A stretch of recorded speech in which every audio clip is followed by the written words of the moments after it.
भाई साहब लोग देखिए अभी यहाँ शूटिंग होता है भोजपुरी फिल्म के बहू होते ऐसी। और देखिए जाएगा इसकी करियर की शॉर्ट में वो लड़का हुआ था जो देखिए के ढूंढता। हाँ, बालेश्वर जी को लेके जा रहे हैं लड़का। और यहाँ पे देखिए जो बैना से हाँकते हुए नजर आ रहे हैं अक्षय जी हैं, और इनके बाजू में है इनकी माँ, और उसके बाजू में है इनकी भाभी जी। तो देखिए यहाँ पे टेक लिया जा रहा है, और लेते हुए जो गमछे में लड़का दिखाई दे रहा है पीछे एक गाँव का लड़का है। जो लोकेशन है बहुत ही प्यारा लोकेशन है और 200 साल पुराना है। और यहाँ पे देखिए अब देखिए होता क्या, देखिए यहाँ पर तरीके हे भगवान, ये तो गाँव के लोग हंस का यार। ओहो हई लड़का फोन से देखिए चोरी चोरी के ना फोटो खींचता। ई दादा री दादा, अरे मैयो रे दादा बुधन। और ये जो भाई साहब दिखाई देता नहीं, जो सीढ़िया से आवत नहीं ऊपर से बहुत तेज गिरा निया, इनका सिरवा से पानी निकल गया लड़का। और जो पंखा डोलावत रही मैडम, ई माई बनल बानी, इनकर एजवा बाटे 30 साल।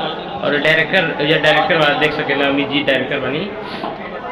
और लड़का अभी मानत ना बाटे भाई, देखी कैसे फोन से फोटो खींचता लुका के हथवा है निहरा के। अरे भगवान, गाँव में लड़का इन फोटो खींचना का क्या हो भाई बोलो।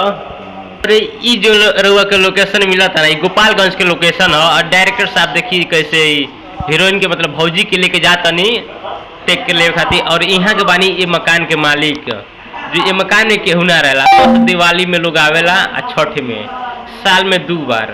और ये है भौजी। भौजी आइए रहुआ हमारे पीछे से निकल जाई। हाँ निकली चप्पल निकली बहुत जाई हो। देखी भौजी यहाँ से गईली, अब टेक ले यहाँ से लेवल जाई। देखी हम है शैलेश सांवरिया, और यहाँ के देखो तनी ये कुछ नज़ारा मारते निका भौजी के।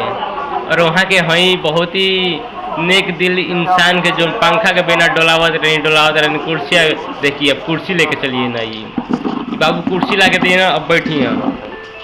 अब बैठने के बाद क्या हुई हमको खुद ना मालूम बटे भाई साहब कि देखिए हम बाल सही करतनी। यही अक्षय बाबू के मतलब पिताजी हैं, और ई कैमरा मैन है, आई DOP बना आ है जो लोकत नागवा।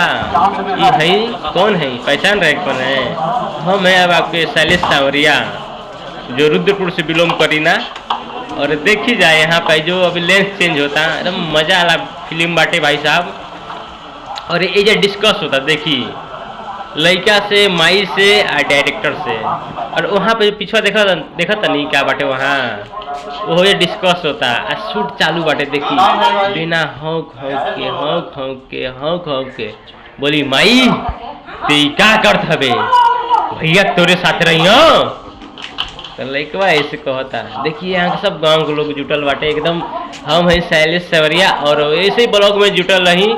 आगे बहुत खतरनाक आप लोग के फिल्म के दिखाएब, और खेसारियो भैया से मिलाएब, बहुत जल्दी मिलावे वाला बानी।